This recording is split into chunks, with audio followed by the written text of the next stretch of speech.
My name is Chad, and I have the best parents a kid could ask for. They work hard and provide nothing but the best for me. But that does come with one caveat. We only have one family car. I mean, don't get me wrong, I love our minivan, but it's not a good look for a high school senior like me.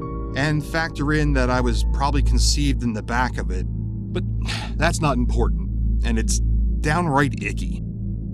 Anyway, my parents told me that if I got a part-time job, kept my grades up, kept my nose clean, they'd help me get a car. And I'm doing it. I'm getting straight A's, all while working Friday nights and weekends. And trouble couldn't find me if I was hiding in plain sight. So, after a long week of finals and working a bit of overtime, I was tuckered out. Soon as I got home and my head hit the pillow, my dad is screaming up the stairs at me to come into the living room because he has something to tell me.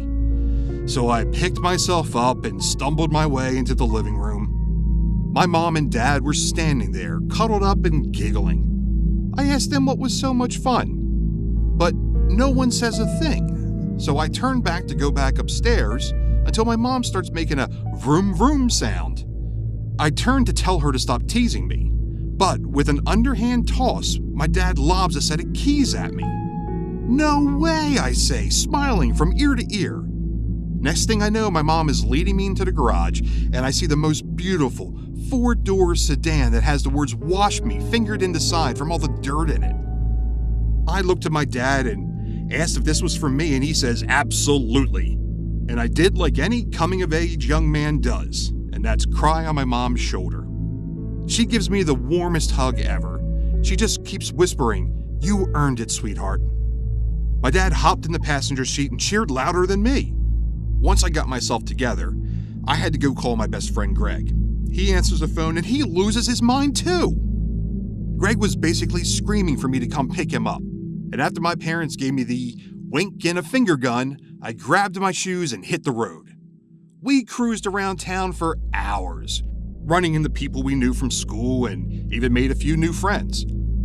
Then Greg got a bright but dangerous idea. He wanted to hit the back roads. Now, listen to me closely. The back roads are a creepy place in my neck of the woods. Rumors around town say that there's a road blocked by some people who live beyond some sign, and they are not good folks.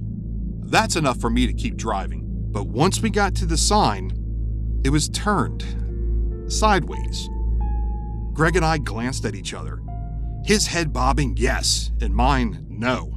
But after a very intense game of rock, paper, scissors, Greg won, and now we're heading down this forbidden road.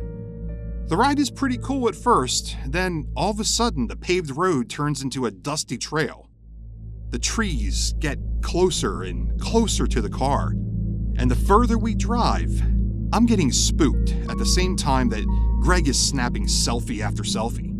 As we continue down the dirt path, I start to hear something in the distance. It's a bit faint, but I hear something.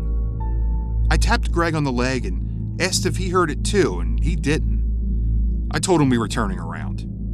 We had been driving down this path for so long that when I looked at the clock, we'd been riding for 30 minutes. And in this time, there has been nothing but trees and silence. Until that faint sound I heard became clear to both of us. It was a chainsaw. It was coming from a person just a few feet in front of us. I slammed on the brakes and floored it back in reverse. I couldn't see anything but a huge log now lying on its side. Was that faint sound I heard earlier the sound of this log being chopped down? I looked over at a frightened Greg, whose flowing tears made my eyes tear up. Just when it looked like we were in the clear, a second log fell in front of us. We're trapped.